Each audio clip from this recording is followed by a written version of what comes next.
Kilalanin si Aristagoras. Aktibo siya noong 497 hanggang 496 bago si Kristo.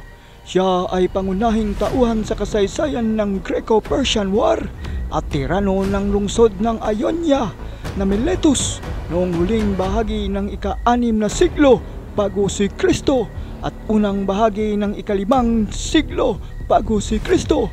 Siya ay kumilos bilang isa sa mga nagsimula ng Ionian na revolusyon laban sa Persyanong Imperyong Achaemenid. Si Aristagoras ay kilalang kilala sa kanyang pag-uudyok ng pag-aalsa ng Ionia kasama ang kanyang biyanan at kahalili, si Hestiaeus. Ating balikan ang kanyang papel na ginampanan sa kasaysayan ng digmaan ng Greco-Persiano sa mga kwento ng mga digmaan sa ating daigdig.